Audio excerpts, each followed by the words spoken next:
Kemudian hadis 210 diriwayatkan oleh Al-Imam Tirmidzi rahimahullah dari Anas bin Malik radhiyallahu anhu, salah seorang sahabat Nabi yang lama hidup bersama Rasulullah sallallahu alaihi wasallam sebagai pembantu Nabi. 10 tahun ia membantu berkhidmah kepada Nabi sallallahu alaihi wasallam. Anas bin Malik bercerita, anna Nabiy sallallahu alaihi wasallam kana yatanaffasu fil ina'i salasan idza syarib. Rasulullah sallallahu alaihi wasallam, kata Anas, dan ini hadisnya sahih, ada dalam Sahih Muslim. Rasulullah sallallahu alaihi wasallam beliau bernafas 3 kali ketika Nabi sallallahu alaihi wasallam minum air dalam bejana. Nabi bernafas 3 kali apabila minum. Wa yaqul, kemudian Nabi berkata, huwa amra'u wa arwa. Cara yang seperti ini akan lebih mudah diterima oleh lambung, dan cara yang seperti ini akan lebih cepat menghilangkan dahaga. Jadi ini sudah selesai masalah minum berdiri tadi atau duduk. Kita masuk kepada persoalan yang lain terkait dengan masalah Rasulullah sallallahu alaihi wasallam minum itu tidak sekali teguk habis langsung. Tapi dijelaskan di dalam hadis ini bahwasanya Rasulullah sallallahu alaihi wasallam ketika minum air yang ada dalam gelas atau bejana apapun, beliau minumnya secara perlahan-lahan. Jadi cara minum Rasulullah itu, beliau minum seteguk air, kemudian Nabi bernafas. Bernafasnya tidak di dalam gelas. Jadi begitu minum, airnya ditelan, kemudian gelasnya dijauhkan dari mulut. Bernafas di luar gelas. Setelah itu, minum lagi. Minum lagi 1 teguk, telan, kemudian gelasnya dipindahkan. Kemudian minum lagi 3 kali, telan, kemudian gelasnya dijauhkan, dan Rasulullah bernafas di luar gelas. Ini cara minum Nabi sallallahu alaihi wasallam. Nah, jadi mudah-mudahan kita bisa mempraktekkan ini. Jadi jangan langsung minum sekali teguk seperti minumnya lembu atau kerbau atau onta. Sekali minum habis 1 timba. Kemudian bernafas di dalam gelas. Tidak boleh. Karena ada larangan seseorang itu minum, bernafas atau menghembuskan air. Jadi maksud Rasulullah bernafas 3 kali itu di luar gelas. Minum, dan minum lagi. Ini cara yang paling sehat. Jadi sebenarnya ada temuannya juga secara medis, secara kesehatan. Jadi apa yang dilakukan oleh Nabi Sallallahu Alaihi Wasallam itu kemudian dikaji sama orang, dikaji oleh para ilmuwan. Apa faedahnya, apa hikmahnya minum seperti itu? Nah, silakan nanti mungkin bisa dibaca artikel-artikel yang terkait atau hasil-hasil temuan yang terkait dengan masalah ini.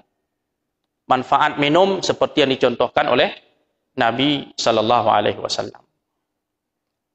Cuma menjadi pertanyaan, pada saat kita minum seperti itu, kapan baca bismillahnya? Kapan baca bismillah dan kapan baca alhamdulillah?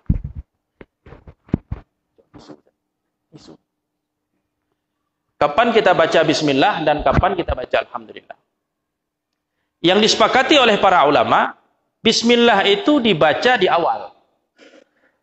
Ketika kita mau minum itu baca dulu bismillah. Kemudian minum seperti tadi. Dan alhamdulillah setelah selesai. Setelah habis air itu selesai kita minum, di situ kita baca alhamdulillah.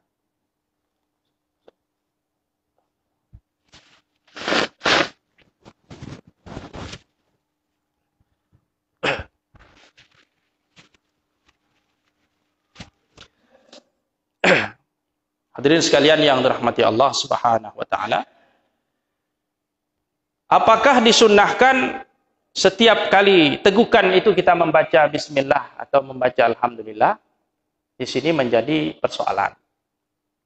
Karena ada yang mengatakan begini, ketika kita hendak minum, kita baca bismillah, kemudian minum, kemudian gelasnya dilepas, seterusnya baca alhamdulillah. Ketika mau minum lagi, tegukan kedua, baca lagi bismillah, minum lagi, kemudian selesai baca alhamdulillah. Tegukan ketiga, baca lagi bismillah, kemudian lepas, baca alhamdulillah. Apakah seperti itu prakteknya atau yang pertama tadi? Kalau yang pertama tadi jelas, hadisnya sahih. Dan itu disepakati oleh para ulama. Yang menjadi perbincangannya adalah membaca bismillah setiap kali tegukan. Ini masih diperselisihkan. Pendapat pertama mengatakan mubah, boleh-boleh saja. Kalau kita mau menggunakan cara yang kedua tadi. Setiap kali tegukan baca bismillah. Kalau ibaratnya makan, setiap suapan baca bismillah. Suapan pertama baca bismillah. Suapan kedua baca lagi bismillah. Suapan ketiga baca lagi bismillah. Itu hukumnya bagaimana? Ada yang ketawa? Aneh, kan? Kalau yang selama ini kita praktek, pertama makan baca bismillah. Sudah selesai satu piring nasi, baru alhamdulillah. Itu sunnah, memang itu sepakat semua ulama mengatakan sunnah. Kalau ada seandainya yang mengamalkan setiap suap baca bismillah, atau setiap tegukan baca bismillah, itu bagaimana? Pendapat pertama mengatakan mubah. Tapi bukan sunnah.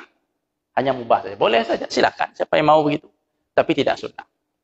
Pendapat ini dikemukakan oleh Ibnu Abdul Bar, salah seorang ulama besar dari mazhab Maliki, Ibnu Abdul Bar. Kemudian Ibnu Hajar Al-Asqalani, beliau mengatakan ya boleh-boleh saja, tidak ada masalah, tapi tidak sunnah.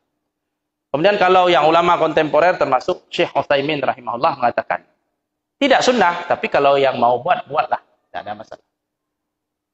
Bukan bid'ah, bukan apapun. Silakan.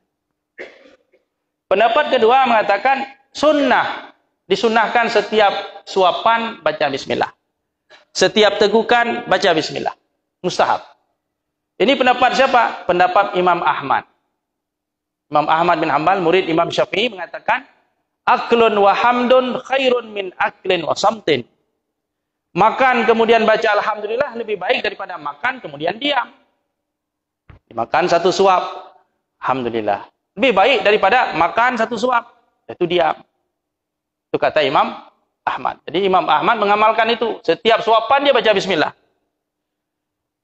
Setiap tegukan dia baca bismillah. Termasuk yang mengamalkan ini adalah, atau yang mengatakan, yang berpendapat Ibnu Hazmin. Ibnu Hazmin dalam kitabnya Al-Muhalla. Termasuk Imam Al-Ghazali. Imam Al-Ghazali rahimahullah juga mengamalkan itu. Setiap tegukan baca bismillah. Setiap setiap suapan baca bismillah. Kemudian Khatib Asy-Syirbini, ada beberapa ulama yang mengatakan itu. Dan kelompok yang ketiga, pendapat ketiga, membedakan antara makan dan minum. Kalau makan tidak perlu seperti itu. Ini kelompok ketiga mengatakan kalau kita makan tak perlu baca bismillah setiap kali suapan. Jadi cukup sebelum makan baca bismillah, setelah selesai semuanya baca alhamdulillah. Sedangkan minum, ya kalau minum disunnahkan, kata kelompok yang ketiga ini. Karena ada hadis-hadis Nabi tentang itu. Setiap tegukan baca bismillah. Terkait dengan masalah minum. Namun sayangnya, ini pendapat Imam Ibnu Hajar Al-Haytami. Kalau tadi pertama Ibnu Hajar Al-Asqalani. Ibnu Hajar Al-Haytami, salah seorang ulama besar dari mazhab Syafi'i, berpendapat kalau makan sekali saja baca bismillah di awal. Tapi kalau minum, setiap tegukan baca bismillah. Kemudian Al-Bahuti dan Ibnu Hajj Al-Maliki. Ibnu Hajj Al-Maliki bahkan mengatakan, kalau minum oke, setiap tegukan baca bismillah. Tapi kalau makan, jangan coba-coba. Setiap suapan baca bismillah. Itu bid'ah kata dia. Ibnu Hajj Al-Maliki tidak setuju kalau makan, setiap suapan baca bismillah. Dalil mereka apa? Ada disebut oleh dalam riwayat Imam At-Tirmidzi dari Ibnu Abbas. Rasulullah SAW mengatakan, janganlah kalian minum sekali tegukan seperti onta minum. Akan tetapi minumlah 2 kali tegukan, 3 kali tegukan. Dan bacalah bismillah setiap kali kalian akan minum. Dan ucapkan alhamdulillah setiap kali kalian menjauhkan bejana dari mulut kalian. Jadi maksud dari hadis ini, setiap tegukan baca bismillah, setelah lepas dari mulut, baca alhamdulillah. Tapi hadisnya dhaif, hadisnya lemah. Kemudian ada lagi riwayat dari Abdullah bin Mas'ud. Disebutkan bahwa Rasulullah sallallahu alaihi wasallam bernafas 3 kali ketika minum, dan beliau membaca bismillah setiap kali bernafas. Artinya setiap kali tegukan, setelah bernafas Nabi minum lagi baca bismillah. Kemudian mengucapkan alhamdulillah di akhir minumnya itu. Hadis riwayat Tabrani, status hadisnya dhaif jiddan, lemah sekali. Kemudian yang ketiga, hadis Abu Hurairah. Rasulullah minum dengan 3 kali bernafas. Ketika beliau mendekatkan gelas ke mulutnya, dia membaca bismillah. Dan apabila Nabi menjauhkan gelas dari mulutnya, beliau membaca alhamdulillah. Seperti pendapat yang ketiga tadi. Dilakukan sebanyak 3 kali. Hadis riwayat Tabrani, tapi sanadnya lemah. Jadi kesimpulannya bahwa tidak ada riwayat yang sahih yang mengatakan bahwa bismillah itu dibaca setiap kali tegukan. Riwayatnya semuanya lemah, walaupun ada ulama yang berpendapat demikian. Berarti ya kita mungkin lebih condong kepada pendapat pertama, mubah saja, boleh saja. Sebagaimana yang diakui oleh Ibnu Hajar, Syekh Utsaimin, Ibnu Abdul Bar dan lain-lain. Jadi silahkan saja kalau mau untuk makan ataupun minum.